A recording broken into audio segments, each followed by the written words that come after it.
ኢራን ከአሜሪካ የአየር ጥቃት ረፍ ከማለቷ አዲስ የጦር ግንባር እየተከፈተባት ይገኛል። የኢራን 10% የሚሆኑ ኩርዳውያንና የኩርድ ታጣቂዎች በኢራንና በኢራቅ ድንበር አዲስ ውጊያ ተከፍቶባታል። የኢራን ጦር ትኩረትና አቅም ለመበታተን በሚል አዲስ የተጀመረው ውጊያ ሌላ ቀጠናዊ መዘዝ ይዞ እንዳይመጣ አስግቷል። በሽምቅ ውጊያ ከኢራቅ እስከ ቱርክ ድረስ የሚታወቁት የኩርድ ታጣቂዎች አሁን ደግሞ ኢራንን ለማስጨነቅ ቆርጠው ተነስተዋል። ታላቋ ኩርድን ለመመስረት አቅደው እየተነሱና በብዙ ሀገራት ከሚንቀሳቀሱ ታጣቂዎች አሁን ትኩረታቸውን ወደ ኢራን ዞሯል። የኢራን ጦር ከባድ የሽምቅ ውጊያ ተከፍቶበታል። መረጃውን በሰፊው ይዘናል። ቻናሉን ሰብስክራይብ በማድረግ እይታዎትን ይጀምሩ። ቪዲዮ ላይክ ማድረግ ቀዳሚ እርምጃው ይሁን። መልካም ቆይታ። በአሜሪካ በእስራኤልና በኢራን መካከል የተቀሰቀሰውና ለወራት የዘለቀው ጦርነት አሁንም ባረገበበት ሁኔታ በኢራንና በኢራቅ ድንበር አቅራቢያ የሚታዩ ወታደራዊ እንቅስቃሴዎች የዓለም አቀፉን ማህበረሰብ ትኩረት በብዙ መልኩ ስበዋል። በኢራቅ ኩርዲስታን ክልል ከሚገኙት የአርቢል ዓለም አቀፍ አውሮፕላን ማረፊያና በቅርቡ ከሚገኘው ወታደራዊ ጣቢያዎች ተነስተው የሚንቀሳቀሱ ያልተለመዱ የአሜሪካ ወታደሮችና የከባድ መሳሪያ ተሽከርካሪዎች የብሪታንያ፣ የፈረንሳይና የጀርመን ጥምር ኃይሎች አባላት በጸጥታ ለቀው መውጣት፣ የፓትሪዮት ሚሳኤል ጨምሮ ቁልፍ የአየር መከላከያ ስርዓቶች መበታተንና መነሳታቸው ከዚህ ባሻገር ከፍተኛ አየር ቅኝት የሚያደርገው ታላቁ የበረራ ፊኛ ወይም ደግሞ ኤሮስታት በድንገት ከሰማይ መውረድ፣ እነዚህ ሁሉ አስከፊ ክስተቶች ከኢራን ኩርድ ተቃዋሚ ተዋጊዎች ጋር ተያይዘው ከሚቆዩ ጥያቄዎች ጋር ተደማምረውበት የግጭቱ እጅግ አደገኛና ተለዋጭ ግንባር ፈጥሯል።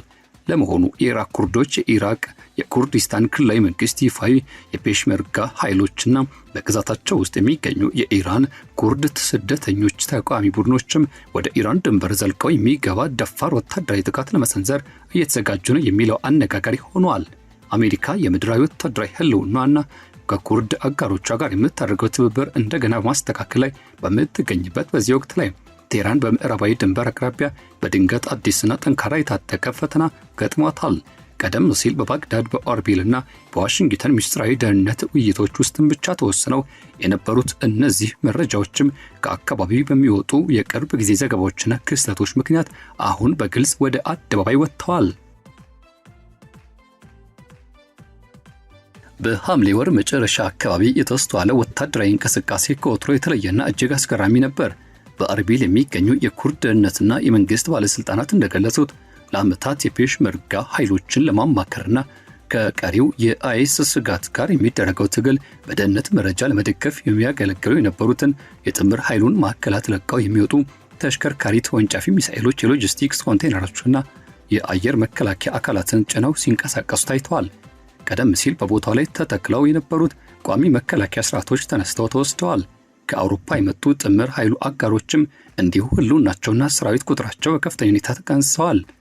ይህ ብቻ የሚያበቃ አይደለም። ምንጮች እንደሚገልጹት ከሆነም ለኢራቅ ኩርዲስታን ክልላዊ መንግስት ቅድመ ይፋዊ ማስጠንቀቂያ ሳይሰጥ የተከናወኑት እነዚህ እርምጃዎች በሁኔታው ዙሪያ ያለውን ስጋትና አጣዳፊነት በከፍተኛ ደረጃ እንዲጨምር ምክንያት ሆነዋል። ይህ እየተከናወነ ያለው አደገኛ ወታደራዊ ሁኔታ ዋሽንግተንና ባግዳድ በ2024 ከተፈራረሙት ይፋዊ ስምምነት ዳራ ጋር የሚገጥም ነው። ስምምነቱ በአሜሪካ የሚመራው ዓለም አቀፍ ጸረ አይስ ጥምረት በኢራቅ የሚደረገውን ወታደራዊ ተልዕኮ እስከ መስከረም 2026 ድረስ በይፋ ለማጠናቀቅ ያለመ ነበር። ስምምነቱ ወታደራዊ ህልውናውን በስልጠና፣ በደህንነት መረጃ ልውውጥ ብሎም በጦር መሳሪያ ሽያጭ ላይ ወደ ተመሰረተው የሁለትዮሽ ደህንነት ትብብር ማሸጋገርን ያለመ ነበር።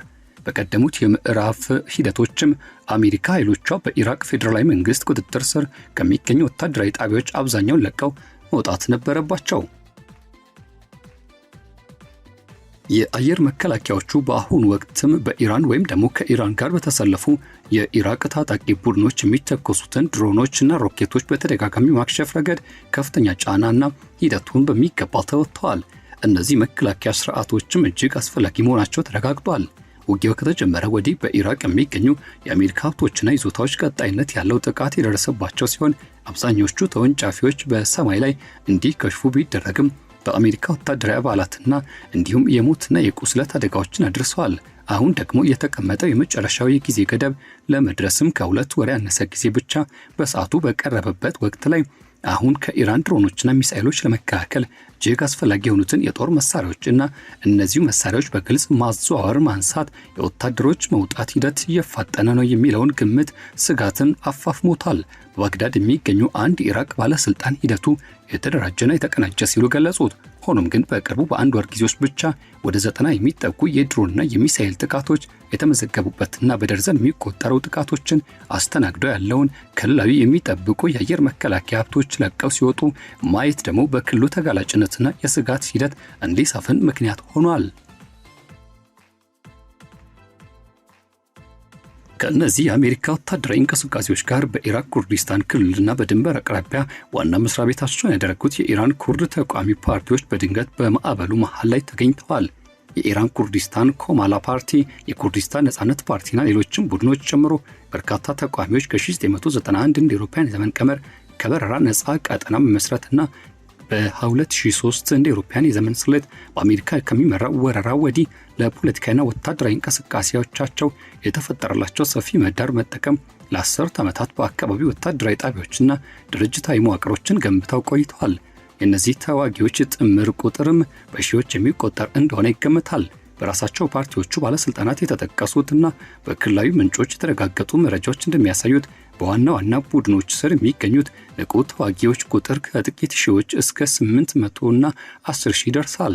እነዚህ ቡድኖችም ከኢራን ሕዝብ አጠቃላይ ቁጥር 10 ከመቶ ያህሉን በሚሸፍኑት የኢራን ኩርዲስታን አካባቢዎች ውስጥም የራሳቸው መዋቅርና በሚስጥር የሚንቀሳቀሱ ዋሶች እንዳሏቸው ይነገራል። ሰፊው ጦርነት ከተቀሰቀሰበት ጊዜ ጀምሮ የእነዚህ ቡድኖች ወታደራዊ ይዞታዎችም ከኢራን በኩል ከፍተኛ ጫናና ጥቃትም ገጥሟቸዋል። የኢራን ድሮኖችና ሚሳኤሎችም ወታደራዊ ጣቢያዎቻቸውን በተደጋጋሚ አደባይተዋል። አንድ የኮማላ ፓርቲ ባለስልጣን ከፓርቲው ጋር የተያያዙ 13 ተዋጊዎች መገደላቸውን ተናግረዋል። የኩርዲስታን ነጻነት ፓርቲ ሌላው መሪ ደግሞ በቡድናቸው ይዞታ ላይ ብቻ ከ80 በላይ ጥቃቶች መፈጸማቸውን ይገልጻሉ። የኢራን መንግስት መገናኛ ብዙሃን እነዚህ ወታደራዊ እርምጃዎች አስቸጋሪ በሆነው የድንበር መሬት ላይ በሚገኙ ጸረ ኢራን ተገንጣይ ኃይሎች ላይ የተካሄዱ ጥቃቶች ሲሉ ፈርጀውታል። የኢራቅ ኩርዲስታን ክልላዊ መንግስት ያጋጠመው ከፍተኛ አደጋ በጥብቅ በመገንዘብ እነዚህ ፓርቲዎች የአካባቢውን ደህንነትና የኢኮኖሚ ጥቅም የሚጎዳ እንዲሁም የኢራን መልሶ ማጥቃት የሚጋብዝ ወታደራዊ እንቅስቃሴዎችን ከማድረግ እንዲቆጠቡ ላለፉት በርካታ ዓመታት አጥብቆ ሲያሳስብ ቆይቷል። በሰፊው የጦርነት መዛመት ምክንያትም በክልሉ የሚገኙ የነዳጅ ማውጫ ቦታዎችና ሌሎች መሠረተ ልማቶች የድሮንና የሚሳኤል ጥቃት ሰለባ ሆነዋል። በዚህ አደገኛ ነው ስብስብ በሆነው ቀጠናዊ ግጭት የመጀመሪያዎቹ ወራት አካባቢ አሜሪካና እስራኤል እነዚህ የኩርድ ኢራን ተቃዋሚ ኃይሎችም በኢራን ውስጥ ግዛት ለሚካሄዱ የምድር ወታደራዊ እንቅስቃሴዎችና ጥቃቶች ለማሰለፍና ለመንቀሳቀስ የሚችሉባቸው መንገዶች በንቃት ሲመረመሩ እንደነበር በርካታ ዘገባዎች እንዲሁም መረጃዎች በስፋት ወጥተዋል። በወቅቱ የወጡ መግለጫዎችና መረጃዎች በአሜሪካ ባለስልጣናትና በኩርድ መሪዎች መካከል የተካሄዱ አበይት ግኝቶችን ተዋጊዎች ድንበር አቋርጠው ወደ ኢራን ግዛት ከገቡ ሊደረግላቸው ስለሚችለው የአየር ድጋፍ ሁኔታ የተደረጉ ከፍተኛ ውይይቶች በሱሌይማኒ ክፍለ ሀገር አቅራቢያ የሚገኙ አንዳንድ ወታደራዊ ኃይሎች ወደ ድንበር አካባቢዎች የሚደረጉ እንቅስቃሴና ጠንካራ የአየር ከለላ ስር በሺዎች የሚቆጠሩ ተዋጊዎችን በማሳተፍ አስቀድሞ ዘጋጅተው ስለነበር ሰፊ የጦርነት እቅድ ጭምር በዝርዝር ያብራሩ ስለመሆናቸው እነዚህ ዘገባዎች በስፋት ያመላከቱና እየጠቆሙ ይገኛሉ። አንዳንድ ይፋዊ ዘገባዎች ደግሞ የሲአይኤ እና የሞሳድ ደህንነት ተቋማት በኢራን ላይ ሁለተኛ የጦርነት ግንባር ለመክፈት የኢራን ወታደራዊ ኃይሎች ትኩረት ለመበታተንና በቴህራን ኤምባሲና ፖለቲካ ስርዓት ላይ የሚደረገውን ቀጥተኛ ጫና ለማጠናከር ሲሉ እነዚህን ታጣቂ ቡድኖች በጦር መሳሪያ ለማስታጠቅና ሁለንተናዊ ድጋፍ ለመስጠት ከፍተኛ ፍላጎት እንደነበራቸው ገልጸዋል።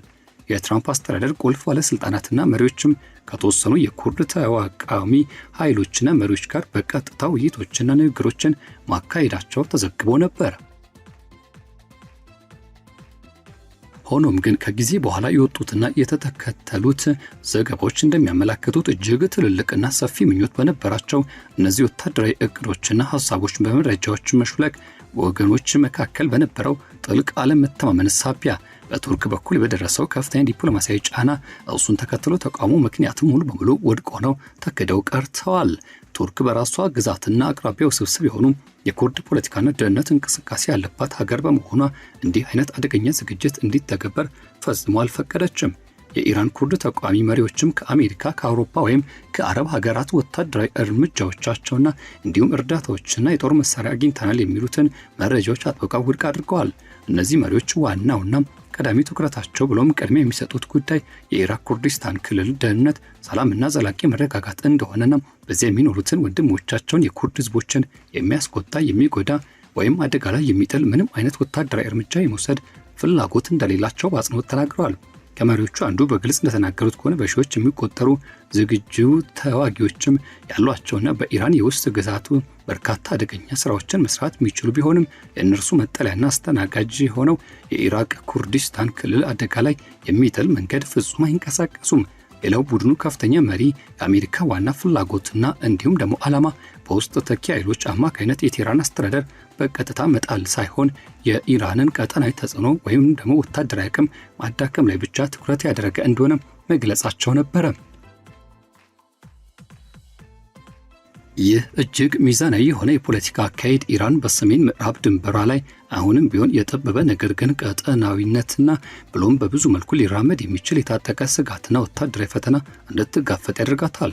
የቃንዲል ተራራማ መልክዓ ምድራዊና እንደ ባሽማቅ ወይም ደግሞ ኦሽናቪዬ ያሉ ድንበር መሻገሪያ ቦታዎች በታሪክ ለተንቀሳቃሽ እግረኞችና ለደፈጣ ጦርነት ስልቶች እጅግ አመችና ተስማሚ ሆነው የቆዩ ናቸው። የኢራን ኩርድ ተቃዋሚ ቡድኖች ደግሞ እንዲህ ባሉ አስቸጋሪ ተራራማና አካባቢያዊ ውስጥም ወታደራዊ ስራዎችን በመስራትና መንቀሳቀስ የረዥም 10 ዓመታት ልምድና ክህሎት አሏቸው። በተመሳይ ጊዜ በኢራን እስላማዊ ጦር የሚመራው ከፍተኛ ወታደራዊ ስምሪትና ቡድኖቹ እንደሚሉት የሰፊው የውጭ ሀገራት የጦር መሳሪያ አቅርቦት አለመኖር ሊካሄድ የሚችለውን ማናቸውንም አደገኛ ወታደራዊ ጥቃትና ወረራ ወሰን አቅምን ይገድበዋል። ከዚህ ባሻገር ወታደራዊ ተንታኞች እንደሚገልጹት ከሆነ በቂ ከባድ መሳሪያ አቅርቦት የሌላቸው የኩርድ ተዋጊ ቡድኖች በመደበኛና በተደራጀ የኢራን ጦር ላይ በግልጽ የፊት ለፊት ውጊያ ለማሸነፍ ይቸገራሉ። ስለሆነም የእነርሱ ሚና የኢራን ጦርነትን ትኩረት መበታተን፣ በአካባቢው ረብሻዎችን በመፍጠር የደህንነት መረጃዎችን በመሰብሰብ ወይም ሀገሪቱ የሚፈጠሩ ሁከት አጋጣሚዎችን መጠቀም ላይ እንጂ ወደ ትልልቅ ከተሞች ሊደረግ የሚችል ወታደራዊ ዘመቻ ላይ ያተኮረ ሊሆን አይችልም ይላሉ። በአርቢል ከተማ የሚታየው አሜሪካውያን ኃይሎች የሚወስዱት ተመሳሳይ ወታደራዊ አሰላለፍ ማስተካከያ ከነዚህ ኃይሎች ጋር ይደረጋል የሚባለው ወታደራዊ ትብብር ሌላ ተጨማሪ ፖለቲካና የደህንነት ውስብስብነት ይጨምራል። ለረዥም ዓመታት በኩርዲስታን ክልል የነበሩት አሜሪካውያን ወታደራዊ አባላትም ትኩረታቸው የፔሽሜርጋ ኃይሎችን ከአይኤስ ጋር የሚደረገው ትግል ማማከር፣ ደህንነት መረጃዎችን መለዋወጥ፣ ዘመናዊ የአየር መከላከያ ስርዓቶችን በመትከል አካባቢውን ከኢራን ጥቃቶች መጠበቅ ነበር። በወቅቱ የዘለቀውን የድሮንና የሚሳኤል ማክሸፍ ሥራ ተከትሎ የመከላከያ ሚሳኤሎች ክምችት ማነስ ባስገደደበት በአሁኑ ወቅትም የእነዚህ የአየር መከላከያዎችና ተያያዥ መሳሪያዎች ተነስተው መዛወራቸው አዲስ የፖለቲካና ወታደራዊ አቅጣጫ ለውጥን ይነግረናል። ባለሥልጣናትና ተንታኞች እንደሚጠቁሙት ከሆነ ቀሪው የአሜሪካ ልዩ ወታደራዊ ክፍሎች በዝቅተኛ ሁኔታ እንቅስቃሴዎቻቸውን ሊቀጥሉ ይችላሉ። እንዲሁም የሁለትዮሽ ስምምነቶች፣ የስልጠናው የደህንነት መረጃ ልውውጥ ግንኙነቶችን ሊያስቀጥሉም ይችላሉ። ሆኖም ግን የቋሚ ወታደራዊ ይዞታዎችና የከባድ መሳሪያዎች በግልጽ መነሳት ከቀደሙት ዓመታት ጥብቅ የጥምር ኃይሎች ህልውና ሙሉ በሙሉ የተለየ ነው። አንዳንዶች ይህን እርምጃ የኢራን እንዲሁም ደግሞ የሽምቅ ተዋጊዎችን ጥቃት ይስብ የነበረውን ወታደራዊ ኢላማ የመቀነስ የመከላከያ ኃላፊነቱን ወደ ሀገሩ በቀሉ የኩርድ ኃይሎች የማሸጋገር ጥረት አንዱ አካል አድርገው ይተረጉሙታል። ሌሎች ደግሞ እርምጃው አሜሪካ ከዓለም አቀፉ ጥምረት ተልዕኮ ማጠናቀቅ በኋላ በኢራቅ ውስጥ የምታደርገውን ሰፊ ወታደራዊ ስምሪት መቀነስ ወደ ኢኮኖሚያዊና ዲፕሎማሲያዊ ግንኙነት ለመሸጋገር የምትከተለው ሰፊ የውጭ ፖሊሲ አካሄድ አድርገው የሚያነሱና የሚከራከሩ አልታጡም። በታሪክ ሂደት አሜሪካ ኃይሎቿና በኩርድ አጋሮች መካከል ያለው ግንኙነት በጠበቀ አጋርነት አልፎ በሚከሰቱ ቅሬታዎችና አለመግባባቶች የተሞላ ነበር። እነዚህ አልፎ አልፎ የሚከሰቱ ቅሬታዎችና አለመግባባቶች ተጽዕኖ ማሳደራቸው አልቀረም። የኩርድ ተዋጊዎች ከ2014 በኋላ ከአይኤስ አሸባሪ ቡድን ጋር በተደረገው ከባድ ጦርነት ውስጥም እጅግ ወሳኝና የጎላ ሚና ተጫውተዋል።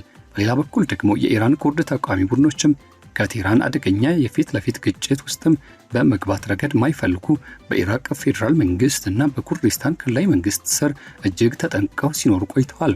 በአሁኑ ወቅትም የተቀሰቀሰው ሰፊ ጦርነት እነዚህ የቆዩ ቅራኔዎች ሙሉ በሙሉ አጉልቶ አውጥቷቸዋል። እነርሱ መጠለያና ከለላ ሲሰጡ የነበሩት ወታደራዊ ጣቢያዎች አሁን ጥቃቶቹ ዋና ኢላማ ሆኗል። ደህንነትና ከለላ ይሰጥ የነበረው የአሜሪካ ወታደራዊ ህልውና ለጥቃቶችና ለሌሎች ሂደቶች እንደ ዋና ምክንያትነት ማብራሪያ ተደርጎ መቅረብ ተጀምሯል። በኩርዲስታን ክልል ያለው የደህንነት ሁኔታ እጅግ አሳሳቢና ስጋት የሞላበት ሆኖ ቀጥሏል።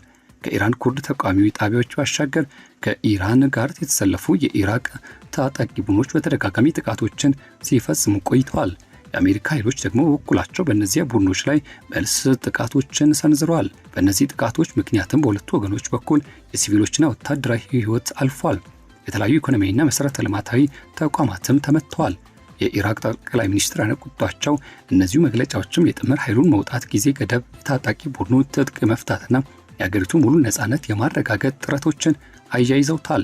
ጠቅላይ ሚኒስትሩ አክለው አይኤስ አሁን ላይ ምንም አይነት መሬትና ግዛት እንደሌለው እንዲሁም የኢራቅ ደህንነት ኃይሎችም የቀሩትን ስጋቶች ሙሉ በሙሉ የመቆጣጠር አቅም እንዳላቸው ተናግረዋል። ነገር ግን የውጭ ጫናዎችና ውጥረቶች የሚጨምሩበት ወቅትም ይህ ግምገማና አቋም ምን ያህል ውጤታማ እንደሆነ የሚታይ ይሆናል ሲሉ ነገሩን ያነሱ ሲሆን ለዚህም ሳምንታት በቂ ናቸው ብለዋል። ለኢራን በአሜሪካና በእስራኤል ጥምረት የሚካሄደው ቀጣይነት ያለው የአየርና የሚሳኤል ጥቃት ቀደም ሲል የተቀሰቀሱ የውስጥ ተቃውሞዎችና በድንበር አካባቢ የሚገኙ የተደራጁ የኩርድ ተቃዋሚ መዋቅሮች መኖራቸው እጅግ ውስብስብና ባለ ብዙ ግንባር ሆኖባታል ሲሉ ሁኔታውን የሚገልጹና ስለ ስጋቱ በብዙ መልኩ የሚያንጸባርቁ በርካቶች ናቸው። የኢራን ባለስልጣናት በሀገሪቱ ውስጥ የኩርድ አካባቢዎች ደህንነት ቁጥጥራቸው በመጨመር ተቃዋሚዎችን በመጨቆንና በድንበር ተሻጋሪ ጥቃቶች ምላሽ ሰጥተዋል። በዚያ ልክም አንዳንድ የቴህራን መንግስት ደጋፊ የሆኑ የኩርድ ስብስቦች ደግሞ እንደገና ማንሰራራታቸው በዘገባው ጠቅሷል። ሆኖም ግን የአካባቢው ተፈጥሯዊ ጂኦግራፊ ለደፈጣ ውጊያ አመች በመሆኑ ጥልቅ ሸለቆችና ተራራማ ምሽጎች ለበርካታ ትውልዶች የደፈጣ ተዋጊዎችን ሲያስጠሉና ሲረዱ ቆይተዋል። የጥምር ኃይሉ ተልዕኮ በይፋ ተጠናቆ የቀረው የአሜሪካ ህልውና ወደ ቀላል የሁለትዮሽ ግንኙነት ከተቀየረ በድንበሩ አካባቢ ያለው ወታደራዊ እንቅስቃሴ ሙሉ በሙሉ ሊለወጥ ይችላል። የኢራን ኩርድ ቡድኖችም እንደ ኩርዲስታን ክልላዊ መንግስት ፖሊሲና እንደ ኢራን ጥቃት መጠን ያነሰ የውጭ ገደብ ወይም ደግሞ የበለጠ አደገኛ ተጋላጭነት ሊገጥማቸው ይችላል። በአሜሪካና በኩርድ መካከል የሚደረግ ማናቸውም የምድር ወታደራዊ ትብብር ይኸው ትብብር በደህንነት መረጃና በማማከር ላይ ብቻ የተወሰነ ቢሆን እንኳን የኢራንን ከባድና አደገኛ ቁጣ ማስነሳቱ አይቀሬ ነው። በአንጻሩ ደግሞ የአሜሪካ ወታደራዊ ህልውና በግልጽ መቀነሱ የኢራን ጥቃት ምክንያቶች ሊቀንስ እንደሚችል የአካባቢው ኃይሎች የተፈጠረውን ደህንነት ክፍተት መሙላትም አቅማቸውን የሚፈታተን ይሆናል። የሚመጡት ቀናትና ሳምንታት የአካባቢውን አደረጃጀቶች ጥንካሬና የሁሉንም ወገኖች የጦርነት እሳት የመቆጣጠር አቅም የሚፈትኑ ይሆናሉ። ከአርቢል አውሮፕላን ማረፊያ እስከ ድንበሩ ተራራማ ማለፊያ ሸለቆች ድረስ ሁሉም ወታደራዊ ዕቃዎችና ኃይሎች በእንቅስቃሴ ላይ ይገኛሉ።